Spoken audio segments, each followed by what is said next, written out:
Pinagpalang umaga po sa ating lahat. Ayan. Mapurit pagsamba po ay ialay natin sa Panginoon sapagkat mahal na mahal natin ang ating Panginoon. Hallelujah. Dito kayo, dito.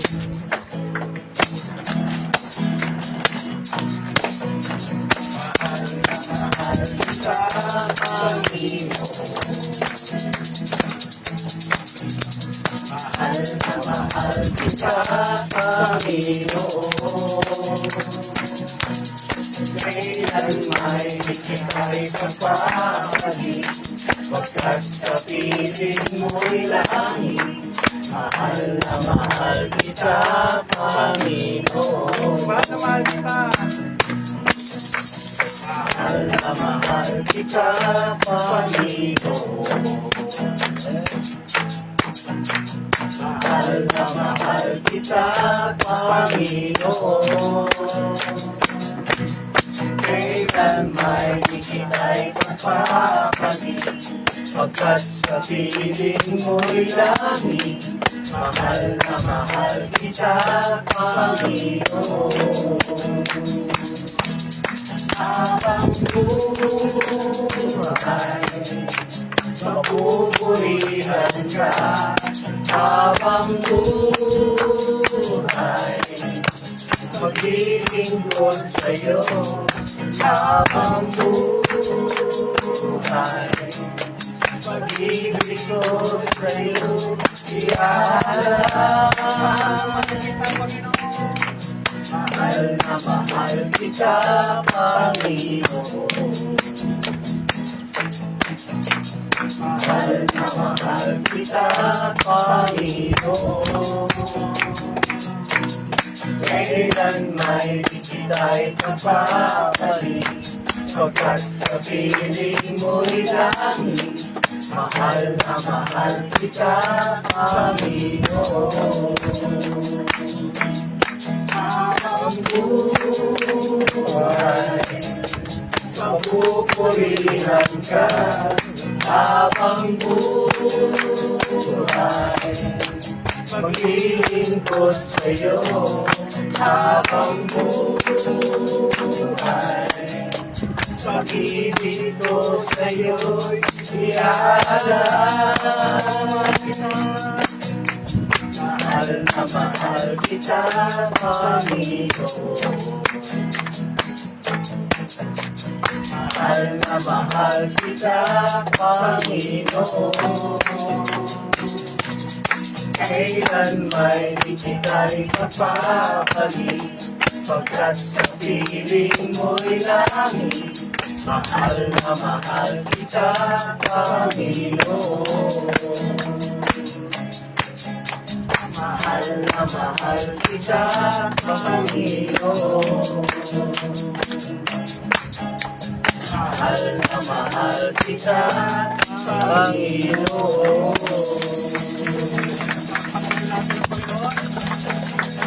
Patuloy po tayong dumulog sa presensya ng Panginoon. Hallelujah.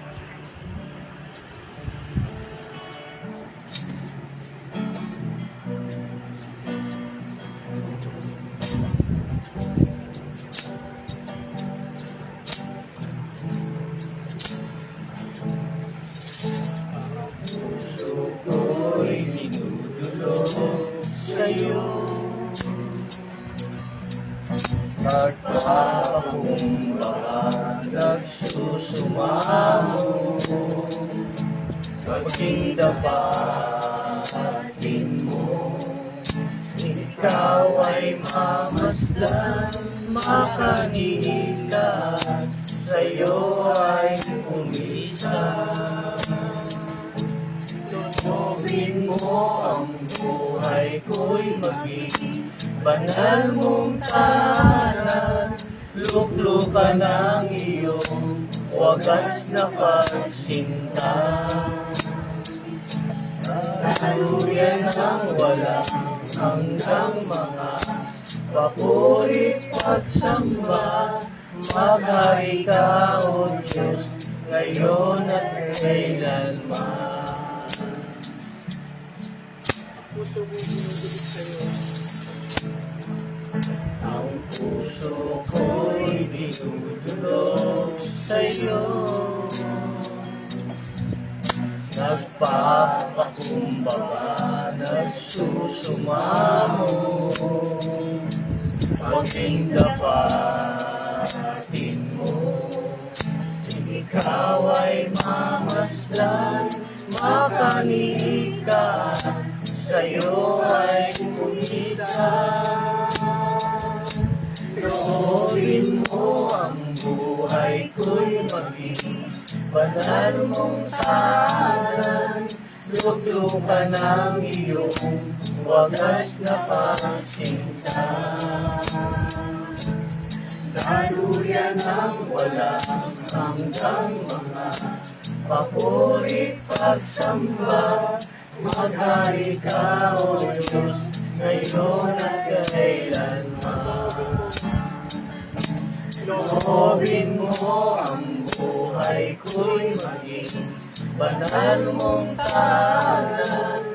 Luklukan ang iyong wagas na pagsinta. Daluyan ang walang hanggang mga papurit pagsamba. Maghari ka, O Diyos, ngayon at kailanman. Minsan paloobin mo, Panginoon.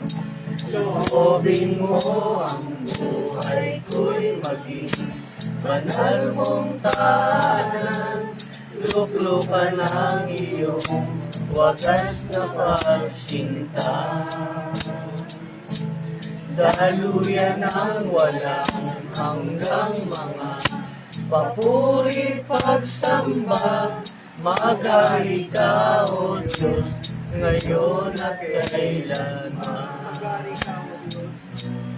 Maghari ka, O Diyos, ngayon at kailanman. Maghari ka, O Diyos, ngayon at kailanman.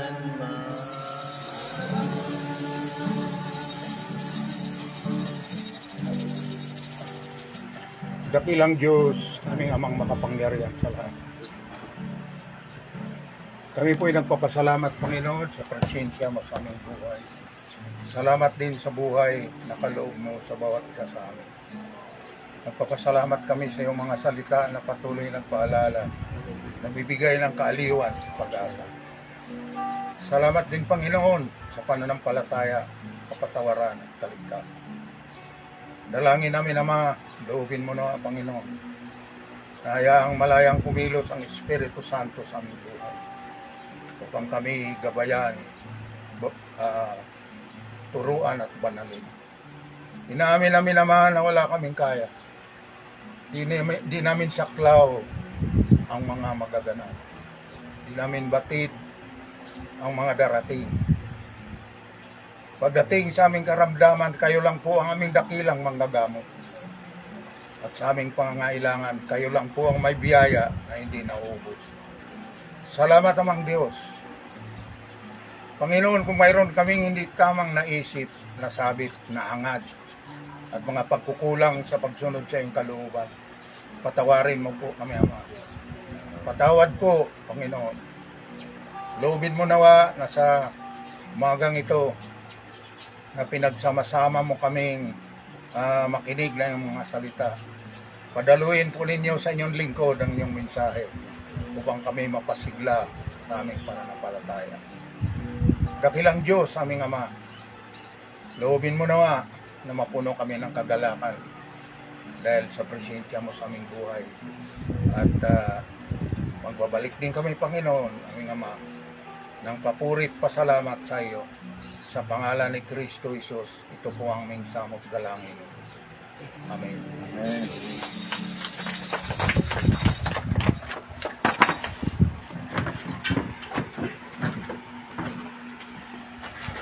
Yo, magandang umaga po sa inyo lahat, no? At ako'y nagagalak at makita po kayo muli sa gabi ito sa ating jogging fellowship, no? So siguro bihira ko nating nakikita, yung iba ay may ganitong uri ng fellowship. Ano po? Kaya isang biyaya po ng Diyos na nabuo itong fellowship po natin ito sa tulong at pakikiisa rin ng bawat isa po sa atin. Okay?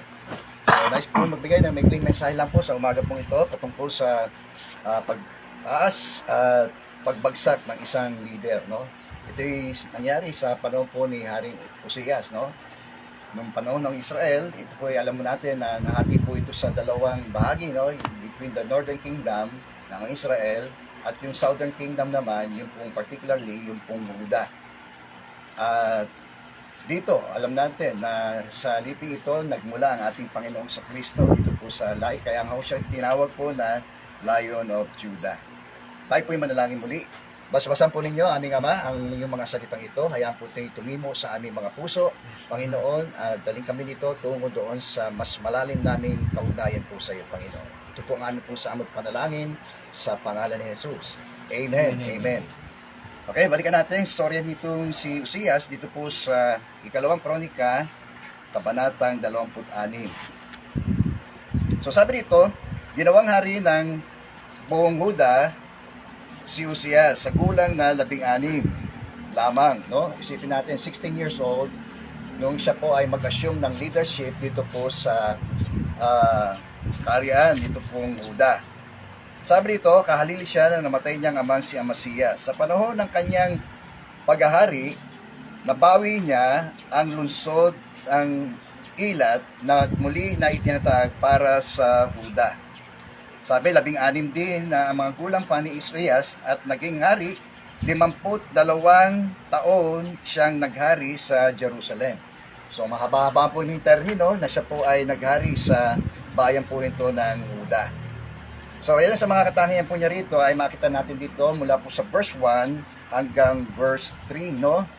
Tinukoy nga ho na siya po ay isang hari, no? Inalihan niya ang kanya pong amang si Amasias at siya po ay nag-assume ng leadership nung siya po ay 16 years old at 52 years, no? Na siya po ay namahala dito po sa Huda. Okay, siya rin ay itinuring na isang military captain, ano po? Kaya maraming pagkataon at lugar na kung saan siya po ay nakapagtayo ng mga muog at base, no, marahil base militar, ito pong si Uzias. Okay, so also a builder, no? Marami siyang mga muog na naipatayo at mga gusali na gagamit po nila laban sa hindi lang sa mga personal na magamit ng kanilang mga pamilya, kundi maging ng kanilang lungsod. Okay? Siya rin po ay kinilala bilang isang magsasaka, no? Dito po sa verse 10b na marami siyang taniman. Ano po? Ito pong si Uzias, no? Hindi lang po siya talagang isang magiting na mandirigma. Ay siya rin ay isang masipag na magsasaka. Okay. Discussin natin yung 5, no? Makikita natin na 5 factors na nag-akay sa kanya tungo sa kanyang pagbagsak, no? Sa dila ng kanyang kasagsagan, ng kanyang pagtagumpay sa buhay, sa lahat ng aspeto, ano po, maging sa kanyang paghahari, ay hindi ho siya pinabayaan ng Diyos, no? At ganyan naman yung natin na nararanasan sa ating kanya-kanyang buhay, ano po, with regards sa ating pamilya, with regards sa ating negosyo, sa ating pamilya, sa ating mga trabaho, o saan man tayo, no, ay ang Diyos ang siyang nagpo-provide ng tagumpay sa bawat isa po sa atin. Amen po ba ron? Amen. Yan. So kaya nga lamang dapat tayo maging maingat, ano po, sapagkat maaari tayo tulad dito pong si Uzias ay unang-unang dahilan ng kanyang pagbagsak ay naging complacent po siya. No? Sabi roon sa verse 1-5, makikita natin dito, naging kampante siya doon sa nare-receive niya o natatanggap niya ang mga pagpapala mula sa Diyos, no? Alam niyo, pagka when all is well, no, yun po ang panganib na maaari tayong maparool. So kaya magiging tayo na kapag ang buhay ay maayos at maalwal, no, ay yung panganib na maaari tayong dalhin yan tungo roon sa ating pagkalamig sa pananampalataya at pagkalayo natin sa relasyon natin sa Diyos, unang-una. Totoo po yan. Di ba? Katulad nung ilang sa mga nang humihiling sa Diyos ng trabaho, no, nung sila'y wala pang trabaho. At nung karoon ng trabaho, nagpapasalamat sa Diyos dahil binigyan sila ng trabaho. Pero later on, yung trabaho o ang nag-akay sa kanila patungo sa hindi na pagdalo sa mga pagtitipon. Di ba? Andiyan pa ba tayo? Kaya kung tayo hihingi ng trabaho, yung trabahong hindi makakasagabal sa paglilingkod natin sa Diyos. Amen po ba? Yun yung trabaho na magbibigay ng kaluguran at kaluwalhatian sa Diyos. No? Isang gandang halimbawa lang ho yan. No? At marami pong mga bagay na kapag ang buhay natin ay maalwal, yun ang mas mapanganib na makalimutan ho natin talaga ang Diyos. Totoo lang. Mas mainam pa nga ho yung tayo dumaranas ng mga pagtitiis, no? Ng mga adversity sa buhay, ay mas malamang na tayo po ay mas dumipende sa Diyos, no? Naniniwala ho ba tayo, Ron? Amen, amen. Diba? Mas luluhod tayo at talagang tayo po ay makikipag-iig sa Diyos. Amen. Eh kung tayo sobra-sobra sa pangangailangan, ano pa ang kailangan nating idulog sa Diyos? Gayong yung ating mga pangangailangan ay nasa atin ang lahat. Okay? Amen. Okay, so yung isang magandang hindi magandang dahilan ng kanyang pagbagsak. Number 1, yung complacency, no? Yung naging masyado siyang kampante sa nangyayari sa kanyang buhay na ginagawa po ng Diyos. Walang iniwan niya doon sa mga Israelita, di po ba? Sabi doon sa 1 Korinto, kabanatang 10, sila'y nahirati doon sa kalinga ng Diyos sa kanila, di ba? At naging pangkaraniwan sa kanila yung mga kababalagang ginagawa ko ng Diyos, di ba? At yung presensya ng Diyos na kasama nila, nang nagpapakilalang kasama nila ang Diyos, yung dalawang haligi, yung haliging ulat, yung umaga, di ba? At haliging apoy, yung gabi naman. So nahirati sila doon, nandoon kasama nila ang Diyos, pero dumating yung pagkakataon sa kanila na parang naging pangkaraniwan sa kanila yon. Di ba? So sa buhay din natin Kristiyano, habang naglalakbay tayo sa buhay pananampalataya, yung mga ginagawa ng Diyos sa atin noon, maaaring nagpatotoo natin, very grateful tayo, no? Pero parang darating sa, parang bagang nasanay na tayo sa paulit-ulit, parang naging repetitious na lang yung ginagawa natin, naging ritual na lang, parang ganon. Pues, posible mangyari sa atin yun di ba? Na sa kabila na yung ang Diyos ay nasa ating kalagitnaan, no? Ay parang ano natin siya, may baliwala natin siya. Okay? Diyan na po tayo. Yan. Okay, pangalawa, yung kanyang pagiging ungrateful, no? Medyo ito isang bagay na nagbunso sa kanyang pagbagsak. Ano po? Yung pagkawala ng pagpapasalamat o paghahayag ng kanyang pagpapasalamat sa Diyos. Utang na loob, ika nga, parang gano'n. Ano? Na ang lahat ng kanyang tagumpay ay utang niya sa Diyos yun Di ba? Dapat maging lagi siyang grateful sa bawat biyaya, malaki man yan o malaki, malawak man yan o makitid, di ba? Ang mahalaga yung Diyos na nagpapala sa kanya na dapat niyang laging pinasasalamatan. Makikita natin yun sa verse 6 to 8. Ano po? Sabi rito, subalit nang maging makapangyarihan si Uzias, naging palalo siya.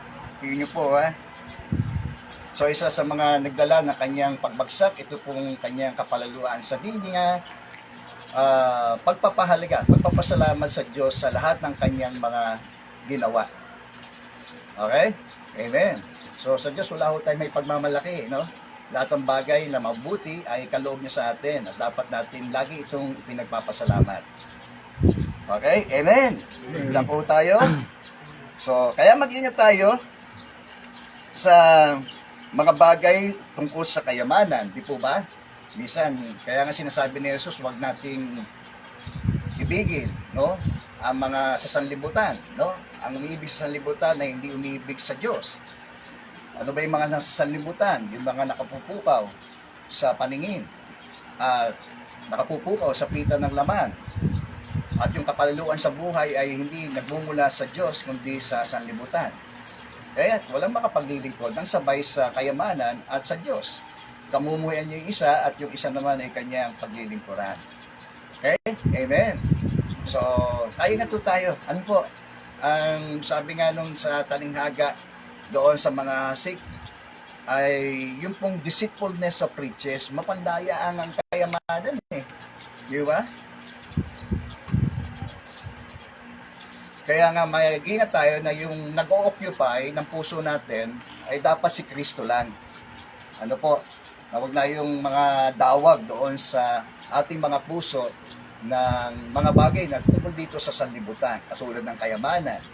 No? Yan may mga hinahangad ng marami sa atin eh. Lalo na ngayon, ang hirap ng buhay.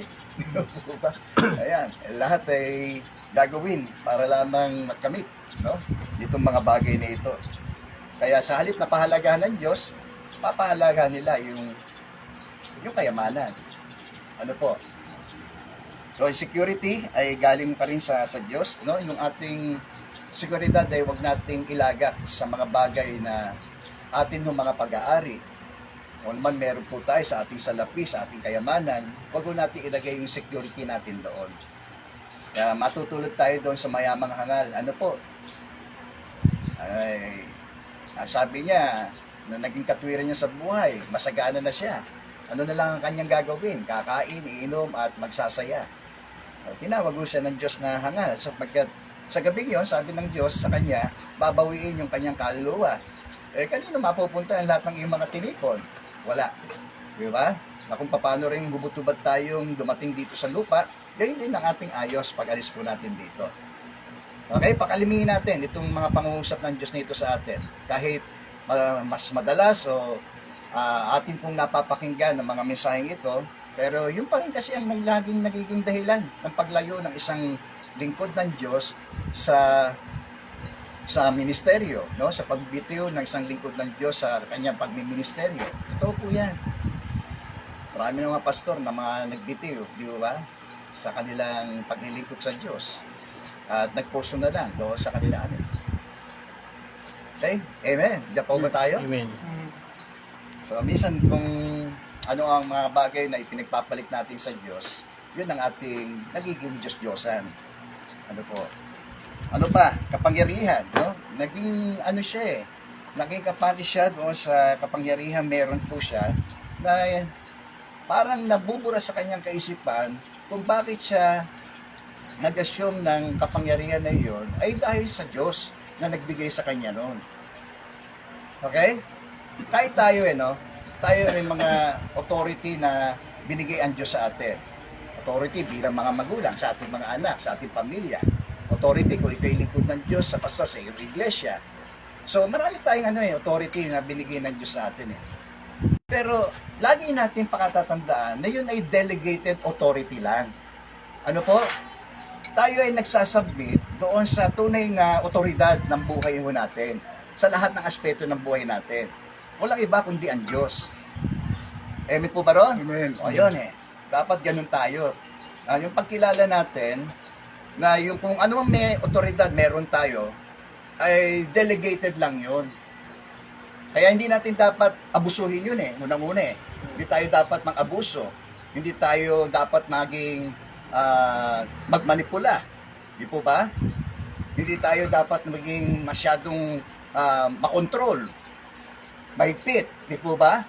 Dahil sa ating Okay? So, para maiwas tayo sa mga bagay. Kasi hindi ganun eh. Inabuso niya yung kapangyarihan binigay ng Diyos sa kanya eh. Okay? Kaya anong nangyari? Dito sa sumunod na mga talata, kung bakit siya pinarusahan ng Diyos, ito kasi si Uzias nag-alay doon sa loob ng templo. Hindi siya pwede pumasok doon. Kasi kung may authority mang mga tao na pwede pumasok lamang sa templo, yung mga saserdote, yung mga naglilingkod doon sa loob ng templo. Ang ginawa nitong si Uzias, pati yung authority ng mga tao na yon, gusto niya kunin. Parang nagkaroon siya ng power hunger eh. Hindi po ba? Para yung kapangyarihan ng saserdote, gusto pa niyang makuha. At higit sa lahat, ang Diyos, no? Yung gloria ng Diyos, naroon, parang gusto niya kunin pa rin eh. Yung kasi yun eh. Di ba? So ano nangyari sa kanya? Well, kahit siya ipinigilan ng ilan sa mga sacerdote na huwag niyang gawin yun sapagkat ang mga saserdote lamang dapat mag-alay. Hindi po kayo kahit kayo hahari. Okay, sabi nilang ganun. Pero hindi siya nakinig. Okay? Alam niyo, pagka napuno na ng mga paghahangad, no, ang ating mga puso sa mga bagay dito sa mundo. Amen. Pati na nga po ang Diyos, no, ay ating malalapastangan doon sa mga bagay na hindi naman dapat nating ginagawa. Okay po? Ganun ginawa ni Uzias eh. No, kaya nung nangyari sa kanya, tinubuan siya ng ketong, namuti siya sa ketong eh. At yun ang naging dahilan ng kanya pong kamatayan. Okay? Amen. Diyan po tayo. Okay. Pangatlo, ilan? Factors that led to his downfall. Dito po sa verse 9 to 15, yung self-reliance, no? Masyado siyang naging tiwala sa kanyang sarili. Ay, iwasan mo natin yan. No? Kahit tayo ubod ng galing, no? Tayo pa rin ay magtiwala sa Diyos na nagbibigay ho sa atin ng galing. Ano po? Yan, huwag din natin ipanghambog yung ating karunungan. Sinasabi rin sa awit, no? Huwag ipaghambog ng pantas ang kanyang karunungan, ni ang malalakas ang kanyang kalakasan. Di ba? Kung meron daw dapat ipagmalaki, ay ipagmalaki niya yung pagkatakot natin sa Diyos. Di po ba? Ipagmalaki natin si Kristo, sinasabi ni Paul. Di ba? Wala ho tayong maipagmamalaki sa Diyos. Amin po ba? Amen. Even doon sa slightest na light na atin hong mga pag-aari, ano po, ang lahat ay biyaya at kaloob po ng Diyos sa atin. Okay? Diyan po tayo? Amen. Okay. So, yung self-reliance, no? Masyado siyang naging depende, sa halip na magdepende siya sa Diyos, nagdepende na lamang siya sa kanyang kakayanan, no? Sa kanyang magagawa. Sinabi nga ni Jesus, kung wala tayo sa kanya, wala tayong magagawa eh. Okay? Lagi nating kilanin yan. Yung dependency natin, lagi nating ibigay sa Diyos yan. Okay po? Pang-apat, yung covetousness, no? Yung pag-iimbot. Nababasa natin yon sa verse 16. Okay? Huwag daw nating pag-imbutan ang mga banal na mga bagay. Kaya yun isang uri ng pag-imbot yung ginawa ho niyang pagpasok doon sa templo eh. Ano ba hinihangad niya roon? Anong pag-imbot? Yung otoridad ng mga tao na yon pinag-iimbutan niya na mapunta pa rin sa kanya. At higit sa lahat, yung kalwalatian ng Diyos doon. Di ba? Yung kalwalatian ng Diyos, gusto pa niyang agawin. Okay? O sa buhay din ho natin, huwag din natin agawin yung higit na nararapat para sa Diyos. Amin po ba ron? Amen. Okay? Yan. Kaya nga lagi nating sasabihin, kung may accomplishment man tayo, may bumabati sa atin, nag-appreciate sa atin, lagi natin sabihin, praise the Lord. Amen. Praise the Lord. Amen. Amen. Diba? Lagi natin sasabihin, praise the Lord. Kung ikaw may ginagamit ng Diyos, effectively, purihin ng Diyos. Hindi yung purihin sarili natin. Ano po? So, huwag din natin pag-imbutan yung kaluwalhatian na dapat na ibinibigay sa Diyos, aagawin pa natin. This is a sign of covetousness yan. Pag-iimbut doon sa mga bagay na dapat ay sa Diyos, kinukuha pa natin. Okay? Diyan pa po tayo? Amen. Kahit in terms of money, hindi po ba? Kaya nga, huwag natin pag-imbutan yung pong mga bagay na dapat ay sa Diyos. We are just stewards, di po ba? Tayo po yung mga katiwala lamang, hindi tayo ang owner. At kapag pinagsusulit tayo ng owner, dapat ibigay natin yung nararapat po sa kanya. Huwag natin pag-imbutan yon. Minsan yan, sa pagkakaloob, parang inuutang pa natin eh. Ha? Lord, saka na lang. Okay. Diba? Dapat hindi ganun. Na po tayo? Yan. This is a form of covetousness nito. Higit sa lahat, yung gloria na dapat ay sa Diyos lamang, huwag na ho natin agawin yon. Okay? So, sa panglima, ay yung spiritual blindness, no? Kaya siya ay naging bulag sa espiritu sa verse 17 hanggang 19. Okay? So, siya'y parang nabulag siya ng kasalanan, no? Ang kasalanan kasi mapambulag ho yan eh. Binubulag tayo na ang ating mga kaisipan sa katotohanan, di po ba? Yung papaniwalain tayo doon sa kasinungalingan. Yan ang kasalanan eh. Amin po ba? Pagka nag-sticking sa atin yan, at tayo binabatuhan pa ng ating kaaway, ang demonyo, di ba? Katulad nung ginawa niyo doon sa unang tao, di ba? Ang sabi ng Diyos sa kanila, makakain niyo ang lumang bunga sa halamanan, liban doon sa ang puno, na yung bunga nung kapag inyong kinain ay mamamatay kayo. So, maliwanag pa sa sikat ng araw, yung sinasabi ng Diyos sa kanila, na kapag kumain sila noon, sila ay mamamatay. Okay. Kaya doon sa pandaraya na ginawa po nung ahas, doon sa unang tao, na sila ipapaniwalain sa isang kasinungalingan, hindi totoo yan. Yung totoo, tinuwis niya, no? Ginawa niyang hindi totoo. Hindi totoo yan, hindi kayo mamatay. Alam ng Diyos, okay, na kapag kayo kumain yan, malalaman nyo, kayo magiging parang Diyos, malalaman nyo yung mabuti sa masama. Eh, yun ang in-entertain ng unang tao eh. Okay? Hindi nila pinahalagahan yung sinabi ng Diyos, yung warning ng Diyos. Nako nyo po? So, isang act of pride pa rin yan eh. Isang act of pride nung sila po ay kumain. Di ba? Nung makita ro ng babae na masarap yung bunga na yun, lust of the eyes, yung pita ng mata. At sa tingin, masarap. Okay, yun yung sinasabing pita ng laman. Nung sa damdamin niya ay napakasarap, kainin nun. Kakaiba siguro lasa niyan. At nung siya pumitas, nagdesisyon siyang pumitas at kumain. Di ba? So, yun ang naging dahilan ng pagbagsak sa kasalanan ng tao. Okay? So, spiritually na bubulag tayo, no? Sa magitan ng mga kasinungalingang ibinabato rin sa atin ng palaso ng ating kaaway. No, papaniwalain tayo sa kasinungalingan. Hindi. Okay lang yan. Maintindihan ka naman, Lord. No? Hindi man natin naririnig yan sa ibang mga tao. Okay? Pero sa ganang personal natin, yan is sa mga binubulong sa atin. No? Yung whisper na yon na hindi galing sa Diyos, sa Espiritu Santo, kundi galing sa demonyo. Andiyan po kayo? Papaniwalain tayo, okay lang yan. Patatawarin ka naman ng Diyos eh. Diba? Okay lang yan. Tuloy mo lang yan. Eh? So, ikaw naman, kung nadidisip tayo doon sa mga ganong mga whisper, ano tayo? Magugumon tayo at maaari tayong maalipin muli ng kasalanan.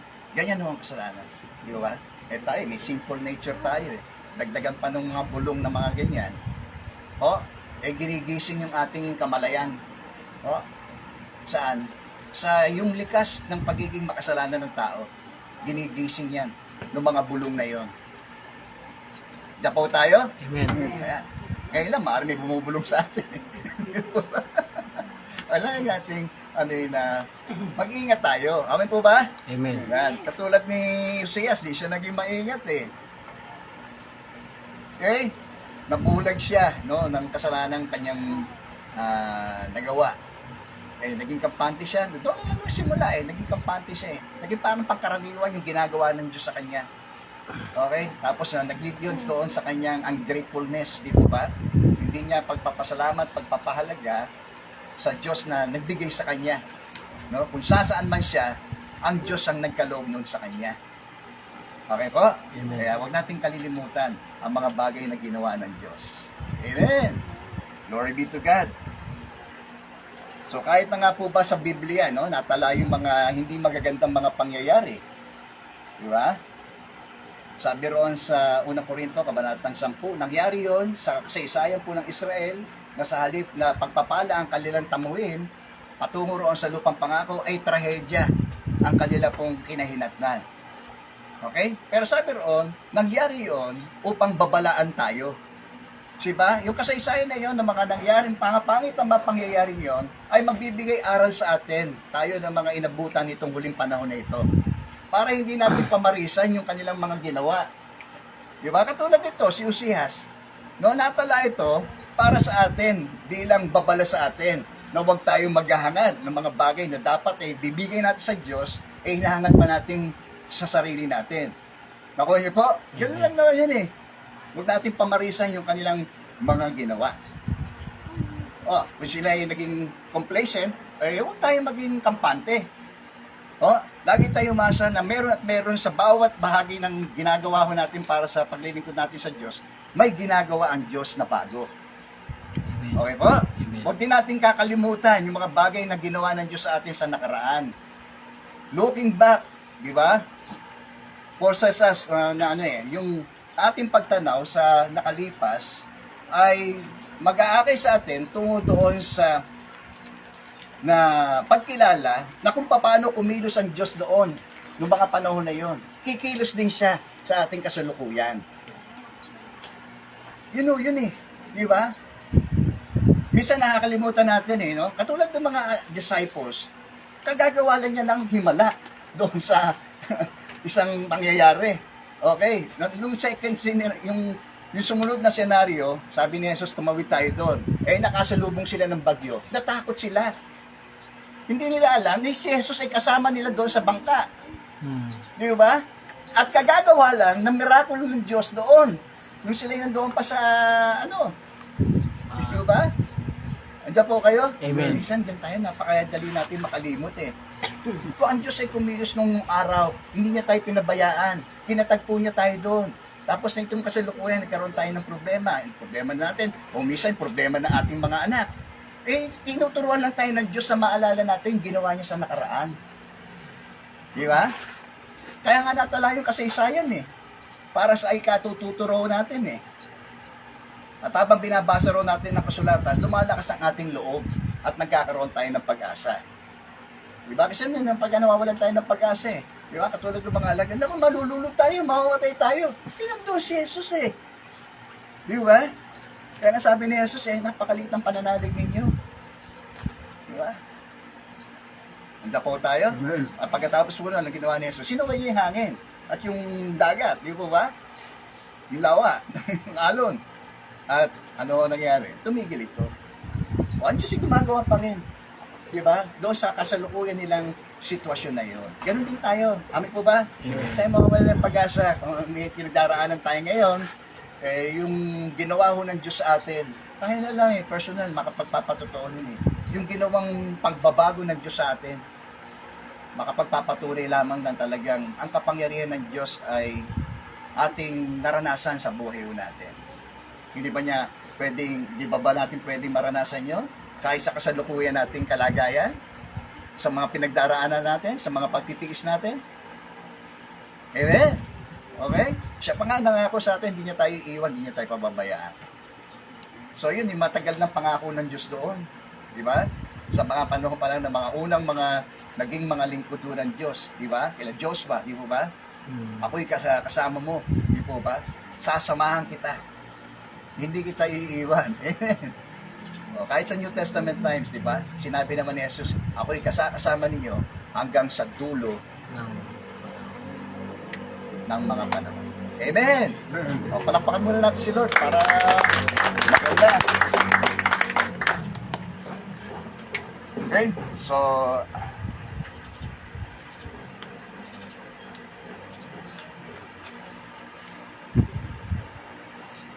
okay, para tayong makaiwas sa magbagsak, ano ang dapat natin gawin, lalo na sa ating mga ministries, Okay, number 1, remember His name, sabi sa verse 8.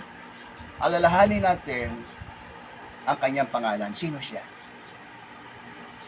Okay? So, si Jesus, marami siyang I am statement, di po ba? Doon inihayag na kung sino siya. Di ba? Nung siya magpakain ng 5,000, doon niya sinabing, I am the bread of life. Amen. Nung magpagaling siya ng isang bulag, doon niya sinabing, I am the light of this world. Amen.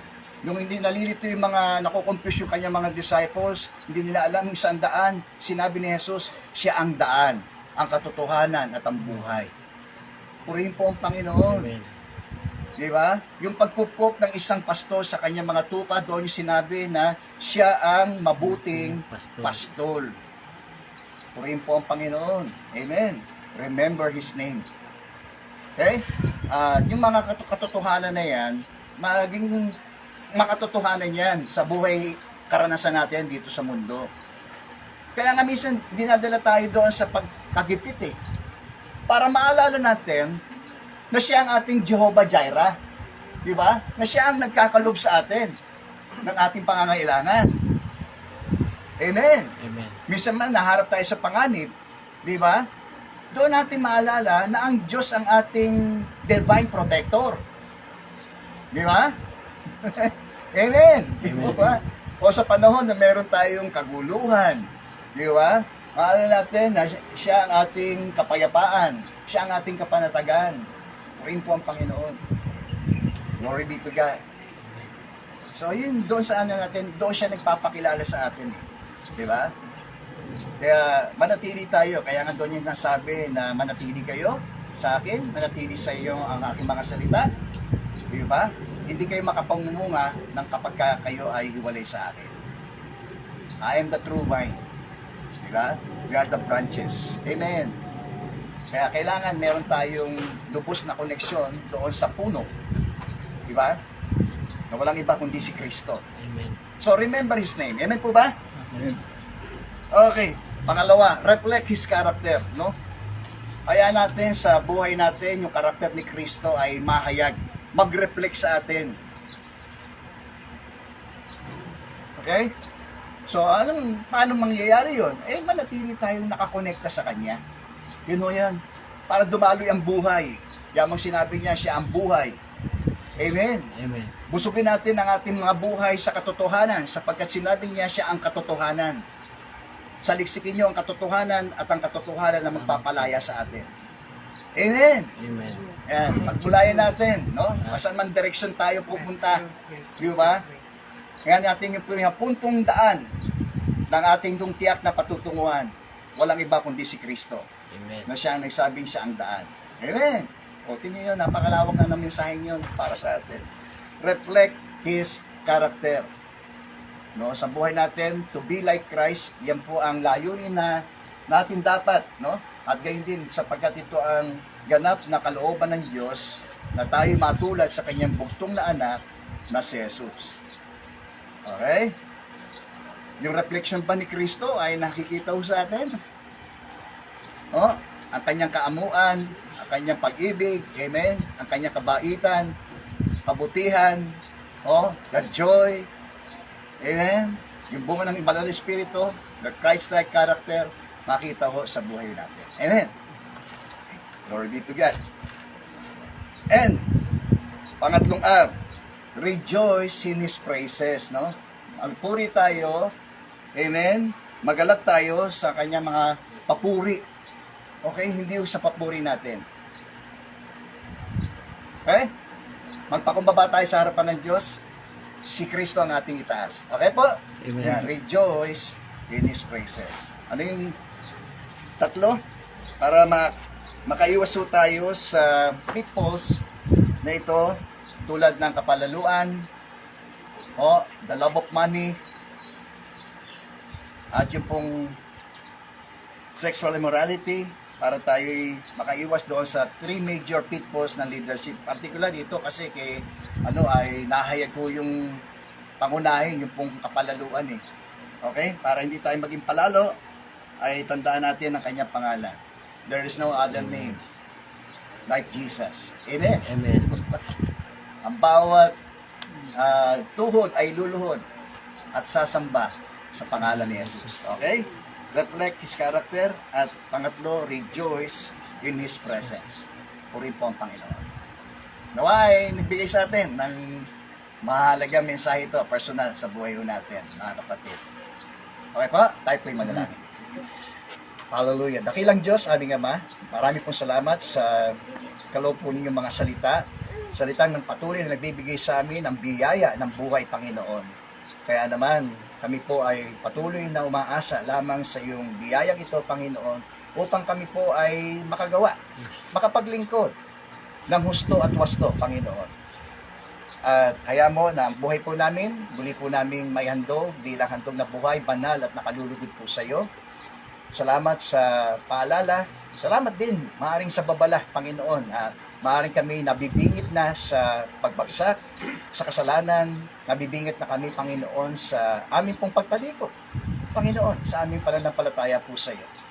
Panginoon, hinihiling ko po sa mga oras na ito na ibangon po niyo muli, Panginoon, ang bawat isa. Patuloy kaming dumakad, Panginoon. Kahit may mga pagkakataon kami po ay magtitiis at harap sa mga iba-ibang mga krisis ng buhay, Panginoon, ay matutunan naming lubos na magtiwala po sa iyo, Panginoon. Tulungan po niyo kami, Panginoon. Ng aming relasyon sa iyo, Panginoon, ay lalo po namin mapagyaman. Sundin namin, Panginoon, ang iyong mga ipinagagawa sa amin, Panginoon. At nakatitiyak po kami, Panginoon, na kami ay dadalhin po ninyo sa isang mainam na pastulan, Panginoon. Mainam na direksyon, mainam na kung saan ikaw ay naroroon, ay ikaw ay aming pong makasama, Panginoon. Hallelujah. Purihin ka, Panginoon. Samahan mo kami ng iyong presensya. Ang iyong provisyon ay patuloy naming maranasan sa buhay po namin, sa anumang aspeto ng buhay po ng iyong mga anak. At gayon din, ang iyong banal na proteksyon ay sumaamin, Panginoon, laban sa anumang uri ng mga gawa ng kaaway sa aming buhay. At ito po'y aming lubos na winawasak sa pangalan po ng iyong pong anak na si Jesus. In the name of Jesus. Salamat po, aming Ama. Protect us from any evil, Panginoon. At mga sinful, Panginoon, na gawain, Panginoon, tulungan po niyo kami na mapuspos ng iyong kapangyarihan sa pamamagitan ng banal na Espiritu, Panginoon. Hallelujah. Sa oras na ito, pinagkakatiwala po namin sa iyo ang lahat po ng bagay, Panginoon, and we bring you back all the praises, glory, and honor. In Jesus' mighty name we pray. Amen, amen, amen. Yes, Lord. Okay. Pag-pray po natin yung ating pagsasaluhan.